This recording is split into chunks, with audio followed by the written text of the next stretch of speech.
शांताकारं भुजंगशयनं पद्मनाभं सुरेशं विश्वाधारं गगनसदृशं मेघवर्णं शुभांगं लक्ष्मीकान्तं कमलनयनं योगिभिध्यानगम्यं वंदे विष्णु भवभयहरं सर्वलोकैकनाथं। मंगलम भगवान विष्णु मंगलम गरुड़ध्वज मंगलम पुंडरीकाक्ष मंगलाय तनोहरि। ओम नमो भगवते वासुदेवाय। आज का दिन आप सभी के लिए मंगलमय हो। आइए सुनते हैं चैत्र मास कथा का 29वां अध्याय।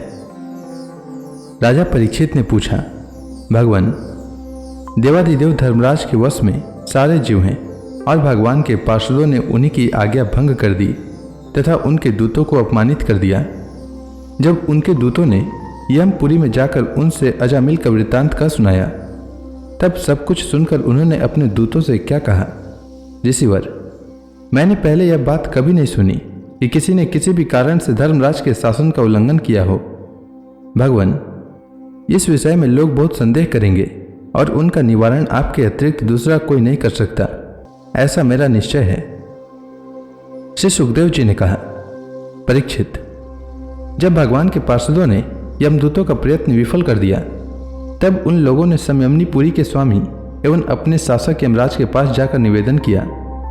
यमदूतों ने कहा, प्रभु, संसार के जीव 3 प्रकार के कर्म करते हैं, पाप पुण्य अथवा दोनों से मिश्रित।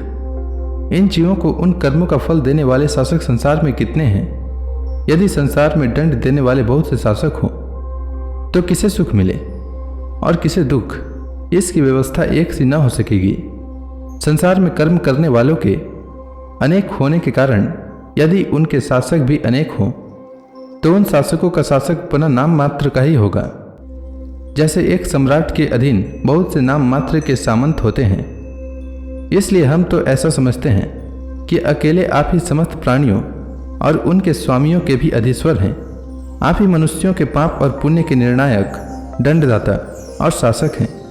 प्रभु, अब तक संसार में कहीं भी आपके द्वारा नियत किए हुए दंड की अवहेलना नहीं हुई थी, किंतु इस समय 4 चतुर्भुज सिद्धों ने आपकी आज्ञा का उल्लंघन कर दिया है। प्रभु, आपकी आज्ञा से हम लोग एक पापी को यातना गृह की ओर ले जा रहे थे, परंतु उन्होंने बलपूर्वक आपके फंदे काटकर उसे छुड़ा दिया। हम आपसे उनका रहस्य जानना चाहते हैं। यदि आप हमें सुनने का अधिकारी समझते हैं तो कहें।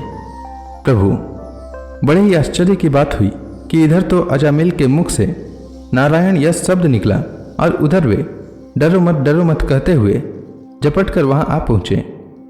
श्री सुखदेव जी कहते हैं, जब दूतों ने इस प्रकार प्रश्न किया, तब देव शिरोमणि प्रजा के शासक भगवान यमराज ने प्रसन्न होकर श्रीहरि के चरण कमलों का स्मरण करते हुए उनसे कहा। यमराज ने कहा, दूतों, मेरे अतिरिक्त एक और ही चराचर जगत के स्वामी हैं। उन्हीं में यह संपूर्ण जगत सूत में वस्त्र के समान ओतप्रोत है। उन्हीं के अंश ब्रह्मा, विष्णु और शंकर इस जगत की उत्पत्ति, स्थिति और प्रलय करते हैं। उन्हीं ने इस सारे जगत को नथे हुए बैल के समान अपने अधीन कर रखा है। मेरे प्यारे दूतों, जैसे किसान अपने बैलों को पहले छोटी छोटी रस्सियों में बांधकर फिर उन रस्सियों को एक बड़ी आड़ी रस्सी में बांध देते हैं, वैसे ही जगदीश्वर भगवान ने भी ब्राह्मणादि वर्ण और ब्रह्मचर्य आदि आश्रम रूप छोटी छोटी नाम की रस्सियों में बांधकर फिर सब नामों को वेदवाणी रूप बड़ी रस्सी में बांध रखा है। इस प्रकार सारे जीव नाम एवं कर्म रूप बंधन में बंधे हुए भयभीत होकर उन्हें ही अपना सर्वस्व भेंट कर रहे हैं। दूतों, मैं इंद्र, निऋति, वरुण, चंद्रमा, अग्नि, शंकर, वायु, सूर्य, ब्रह्मा, 12 आदित्य, विश्व देवता, 8 वसु, साध्य, 49 मरुत, सिद्ध, 11 रुद्र, रजोगुण एवं तमोगुण से रहित भृगु आदि प्रजापति और बड़े बड़े देवता सब के सब सत्व प्रधान होने पर भी उनकी माया के अधीन हैं तथा भगवान कब क्या किस रूप में करना चाहते हैं इस बात को नहीं जानते। तब दूसरों की तो बात ही क्या है।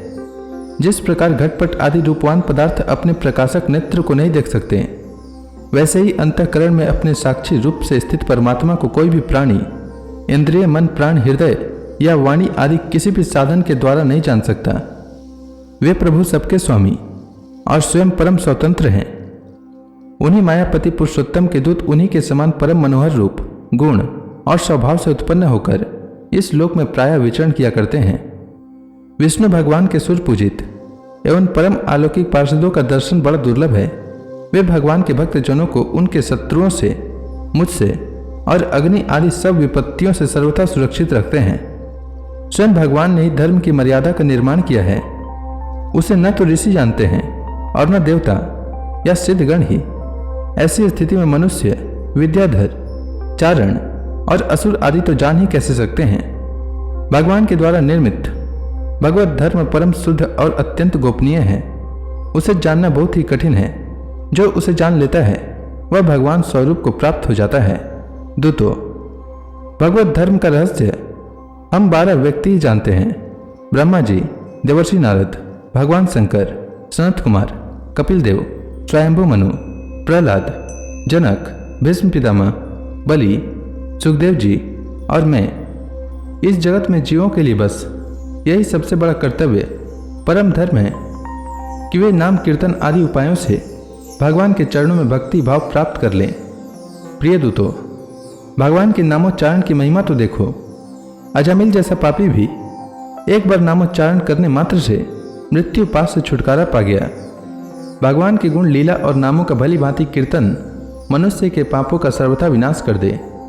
यह कोई उसका बहुत बड़ा फल नहीं है, क्योंकि अत्यंत पापी अजामिल के मरने के समय चंचल चित्त से अपने पुत्र का नाम नारायण उच्चारण किया। इस नामाभास मात्र से ही उसके सारे पाप तो क्षीण हो ही गए, मुक्ति की प्राप्ति भी हो गई। बड़े बड़े विद्वानों की बुद्धि कभी भगवान की माया से मोहित हो जाती है। वे कर्मों के मीठे मीठे फलों का वर्णन करने वाली वेदवाणी में ही मोहित हो जाते हैं और यज्ञ यज्ञादि बड़े बड़े कर्मों में ही संलग्न रहते हैं तथा इस सुगमाति सुगम भगवान नाम की महिमा को नहीं जानते। यह कितने खेद की बात है। प्रिय दूतों, बुद्धिमान पुरुष ऐसा विचार कर भगवान अनंत में ही संपूर्ण अंतःकरण से अपना भक्ति भाव स्थापित करते हैं। वे मेरे दंड के पात्र नहीं हैं। पहली बात तो यह है कि वे पाप करते ही नहीं, परंतु यदि कदाचित संयोगवश कोई पाप बन भी जाए तो उसे भगवान का गुणगान तत्काल नष्ट कर देता है। जो समदर्शी साधु भगवान को ही अपना साध्य और साधन दोनों समझकर उन पर निर्भर हैं, बड़े बड़े देवता और सिद्ध उनके पवित्र चरित्रों का प्रेम से गान करते रहते हैं। मेरे दूतों, भगवान की गदा उसकी सदा रक्षा करती रहती है। उनके पास तुम लोग कभी भूल कर भी मत जाना। उन्हें दंड देने की सामर्थ्य न हम में है और न साक्षात काल में ही। बड़े बड़े परमहंस दिव्य रस के लोभ से संपूर्ण जगत और शरीर आदि से भी अपनी अहमता ममता हटाकर अकिंचन होकर निरंतर भगवान मुकुंद के पदार विंद का मकरंद रस पान करते रहते हैं। जो दुष्ट उस दिव्य रस से विमुख है और नरक के दरवाजे घर गृहस्थी की तृष्णा का बोझ बांधकर उसे ढो रहे हैं, उन्हीं को मेरे पास बार बार लाया करो। जिनकी जीभ भगवान के गुणों और नामों का उच्चारण नहीं करती, जिनका चित्त उनके चरणार विंदों का चिंतन नहीं करता और जिनका सिर एक बार भी भगवान श्री कृष्ण के चरणों में नहीं झुकता, उन भगवत सेवा विमुख पापियों को ही मेरे पास लाया करो।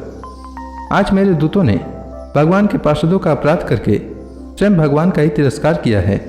यह मेरा ही अपराध है। पुराण पुरुष भगवान नारायण हम लोगों का यह अपराध क्षमा करें। हम अज्ञानी होने पर भी हैं उनके निज जन और उनकी आज्ञा पाने के लिए अंजलि बांधकर सदा उत्सुक रहते हैं।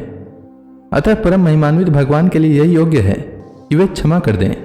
मैं उन सर्वंतर्यामी एक रस अनंत प्रभु को नमस्कार करता हूँ। श्री सुखदेव जी कहते हैं, परीक्षित, इसलिए तुम ऐसा समझ लो कि बड़े से बड़े पापों का सर्वोत्तम, अंतिम और पाप वासनाओं को भी निर्मूल कर डालने वाला प्रायश्चित यही है कि केवल भगवान के गुणों, लीलाओं और नामों का कीर्तन किया जाए। इसी से संसार का कल्याण हो सकता है।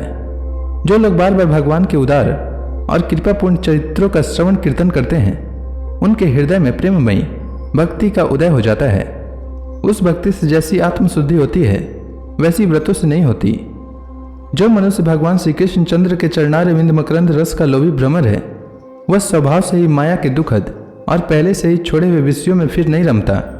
किंतु जो लोग उस दिव्य रस से विमुख हैं, कामनाओं ने जिनकी विवेक बुद्धि पर पानी फेर दिया है, वे अपने पापों का मार्जन करने के लिए पुनः प्रायश्चित रूप कर्म ही करते हैं। इससे होता यह है कि उनके कर्मों की वासना मिटती नहीं और वे फिर वैसे ही दोष कर बैठते हैं। परीक्षित, जब यमदूतों ने अपने स्वामी धर्मराज के मुख से इस प्रकार भगवान की महिमा सुनी और उसका स्मरण किया, तब उनके आश्चर्य की सीमा न रही। तभी से वे धर्मराज की बात पर विश्वास करके अपने नाश की आशंका से भगवान के आश्रित भक्तों के पास नहीं जाते, और तो क्या, वे उनकी ओर आंख उठाकर देखने में भी डरते हैं। प्रिय परीक्षित, यह इतिहास परम गोपनीय और अत्यंत रहस्यमय है। मलय पर्वत पर विराजमान भगवान अगस्त्य जी ने श्रीहरि की पूजा करते समय मुझे यह सुनाया था। वही कथा मैंने आज तुम्हें सुनाया। तो इसी के साथ यह अध्याय समाप्त हुआ। इसके आगे की कथा मैं कल के अध्याय में सुनाऊंगा। तब तक के लिए भगवान हरि का नाम लेते रहें। तो प्रेम से बोलिए भगवान विष्णु की जय, श्री कृष्ण भगवान की जय, समस्त देवी देवताओं की जय।